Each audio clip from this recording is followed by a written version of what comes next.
et les souvenirs de son enfance dans cette commune nous donnèrent un point d'appui parfait pour venir exposer notre projet. Et au fil de nos rencontres pour récolter les informations pour l'écriture de livres, les liens se sont rapidement tissés. Et après le livre, il était devenu comme une évidence de construire de nouveaux projets comme ce salon de l'art et de l'écriture. J'avais trouvé les personnes synthétisant des valeurs auxquelles je me retrouvais. Il n'a pas fallu longtemps pour que les liens se transforment en amitié, et avec vous tous. L'Incoac, lieu des sources, a pris dans mon cœur un tournant particulier. Si j'y ai trouvé des amis, vrais, sincères, j'y ai retrouvé également une personne chère de ma famille, ma cousine Christelle, et ceux qui me connaissent savent ce que représentent les membres de ma famille. Aujourd'hui, nous avons demandé de couper le ruban pour inaugurer Vous nous avez de me couper le ruban pour l'inauguration de cette boîte à lire, cette cabine téléphonique transformée en projet de lecture pour tous ceux qui s'intéressent aux livres.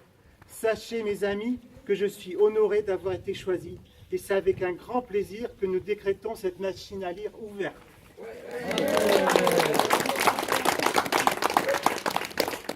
C'est presque pareil, l'affaire. Presque pareil. Alors, on ne s'est pas concerné. Non. Hein. Bien, vous allez subir bien maintenant. Hein. Ben, nous sommes bien le 6 mai 2017. Mesdames, messieurs, chers amis, nous voici réunis en ce samedi 6 mai 2017 à l'occasion d'une cérémonie peu banale pour notre petit village.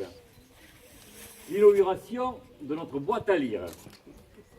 Ce lieu, habituellement fréquenté par le drôle personnage vêtu d'orange, prêt à en découdre avec les animaux de notre forêt, ben ce lieu s'est soudainement transformé en site hautement culturel. J'en veux pour preuve la présence aujourd'hui de notre voisin à Trébat, Francis Clertat, auteur du livre Quand la Haute-Lande se raconte. Canaland. La Lande. Ah, ouais, mais j'ai ajouté la haute, moi. Ah oui, ici c'est la... D'accord, quand la lande se raconte. C'est la La presse modifiera. Petite dédicace avec complaisance et la complicité des éditions Claire Lorrain, représentées par Anne, s'il vous plaît, et Michael.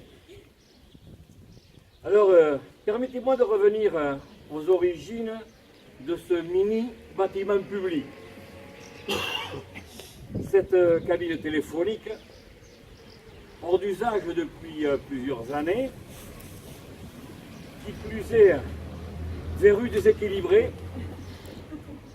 anciennement située à proximité de la mairie, a fait germer une idée au sein des élus féminines quant à la destination de cet objet. Les élus masculins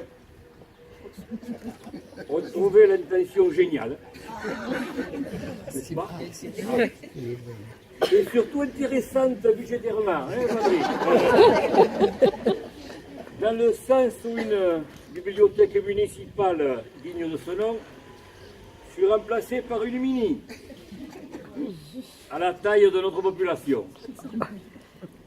Pour ce faire, le conseil municipal m'a chargé de contacter la direction d'Orange afin d'obtenir la cession gratuite de la cabine téléphonique.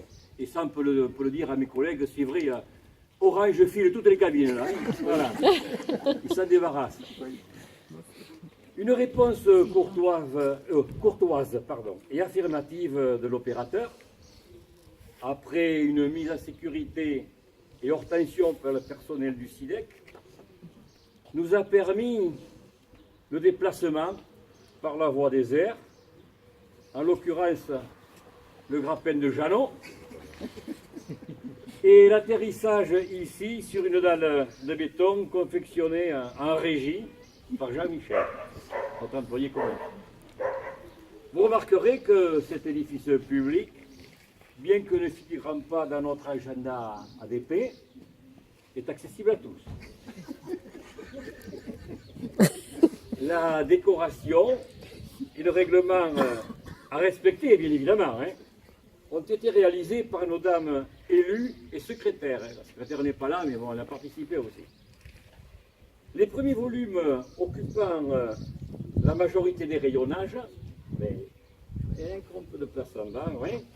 Dans l'attente de leur prochain échange au départ, nous ont été offerts pour le démarrage de l'opération. Le principe de fonctionnement étant l'échange, ou tout simplement le retrait, du ou des livres vous intéressant.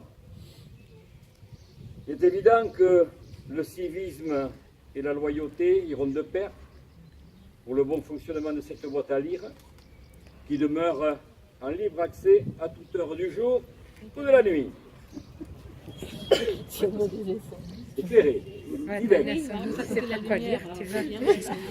Vous noterez la diversité des thèmes et ouvrages et soyez assurés que des cartons sont en attente, en réserve.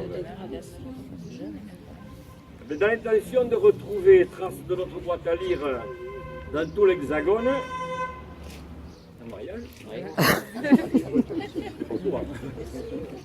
la totalité de ces premiers livres est oblitérée du tampon officiel de la commune.